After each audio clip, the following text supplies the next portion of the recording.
Hi, everybody, and welcome into NFL Live. Look at this group. I'm Hannah Storm alongside Marcus Spears, Tim Hasselbeck, Jeff Darlington. Woo, lucky am I. All right, let's go. We're starting with some of the biggest contract questions hanging over the league right now. Still no deal for Brock Purdy in San Francisco. But there is reason for hope, according to General Manager John Lynch. I can tell you, we've made it a practice not to talk about negotiations, and that goes way back to when I was playing. I felt like that was my business, and I didn't want the world knowing it. So I've always been very sensitive to that. Yeah. But what I can tell you is we're having really good, positive discussions. When it gets done, I'm not sure. Hope sooner rather than later, but hope is not a strategy. So we're making progress. We've had good discussions. Jeff, it's been a hot minute. Where are we with this situation? The company line, and perhaps rightfully so, from John Lynch all along. He knows that some of his contract negotiations in the past with other players have gone a little sideways, maybe just in terms of how long they took to get done. This time around, he wants this to get done sooner. A lot of times we don't see these big quarterback discussions get done until midsummer. I actually anticipate this getting done sooner. If they could get it finished by the end of May, when OTAs really kick into gear, that would be obviously very ideal. And Jeff, it doesn't seem like they're not aligned in terms of what the value is. It seems like the Niners know that they're going to have to pay him a whole bunch of money. He's been the best bargain in the NFL for the last 3 years probably. And so I think when you look at it, and some people, are going to, maybe shudder a little bit when they hear it. But Brock Purdy's going to be making over $50 million a year. That's just going to happen. He's going to deserve it. I think the Niners know it. I think Purdy knows it. And ultimately, I think we end up, somewhere in that range. Yeah, there have been 11 contracts worth an average of at least $50 million a year in NFL history, and all of them are quarterbacks. Meanwhile, to Dallas, the big question is Micah Parsons and a potential long-term deal there. So what do we know there, Jeff? Well, looking for a record-breaking extension here, and while we have certainly called things positive when it comes to Jerry Jones' talks about these, I would not classify them quite the same as we did with Brock Purdy. Rather, this feels like it'll continue to be complicated. Jerry Jones making comments like he'd rather pay more if it takes longer and get it right than pay less. We don't really know what any of that means. We just know that Micah Parsons wants to get paid, and quite frankly, I don't see him at this point taking any type of hometown discount. Yeah, Jeff, I agree. It's complicated just because they want to wait and string it along so we talk about it every day. But it's really not complicated in the grand scheme of things. They're going to make Micah Parsons the highest paid defensive player in the league. They're going to have to redo some of these contracts that they have on the books. People will get money up front. But in order for 11 to get what he wants, he's going to have to be the highest paid defender in the league. And I fully expect Jerry Jones and Steven to take it day one of the new season. Which would mean a lot of money because Myles Garrett became the first defensive player to make $40 million a year this offseason. Typical Cowboys, they wait and the price goes up. All right, the Steelers say they're comfortable with Mason Rudolph, but what about the Aaron Rodgers of it all, Jeff? What the heck? What's going on? Well, you know what? Another offseason, and here we are talking about a 49ers player, a Cowboys player, and Aaron Rodgers and what he will do in the offseason. Now, it still remains potentially hopeful that he will wind up playing with the Steelers.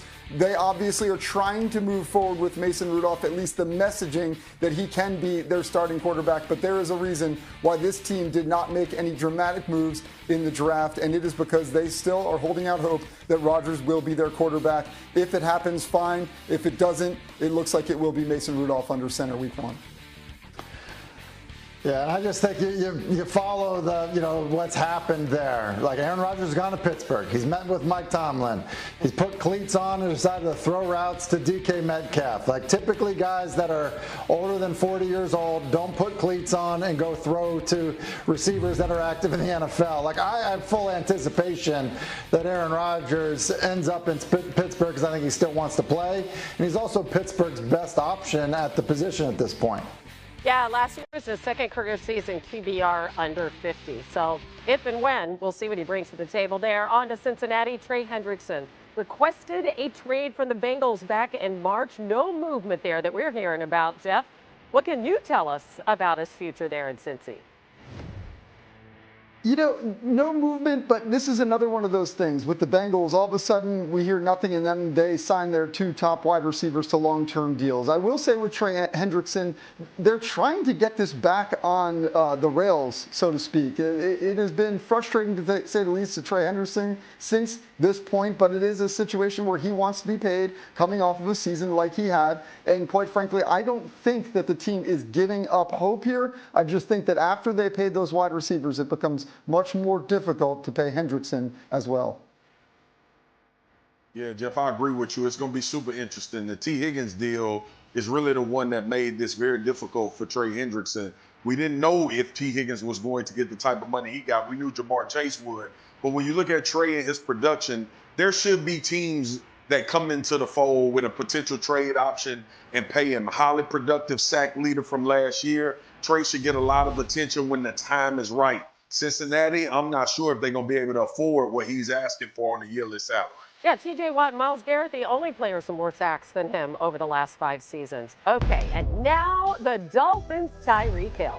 So he was asked to name his top 5 quarterbacks in the NFL, and while 4 of them were really fairly obvious, let's face it, the 5th one was a much different Florida quarterback than you might have expected. Take a listen. You said, could I rank my top 5 quarterbacks? Lamar, Josh, Pat, obviously. No, this is no order, by the way. Baker Mayfield, and Joe Shiesty, too. I mean, yeah. Swagoo, what do you think of no Tua there? What do you think? I mean, Baker Mayfield over Tua is essentially what we're talking about here. Yeah, listen, the honesty of Tyreek Hill, he knew damn well not to put Tua in there, or we would have had a conversation about Tua not being a top 5 quarterback. One, he saves the conversation so Tua don't have to hear it. And then secondly, he talks about Baker Mayfield in Florida. Now, I don't know how him and Tua are going to have this discussion, but when he mentioned all of the guys, it's the regular guys, and he threw Baker Mayfield in there because he knew in May on NFL Live at 4 p.m., we would talk about this. So Tyreek is, a little bit, he's been known to say things that strikes an eye. Because when he got to Miami, I want to remind everybody that he said Tua was a better thrower of the football and more precise than Patrick Mahomes. Exactly. So take it with a grain of salt.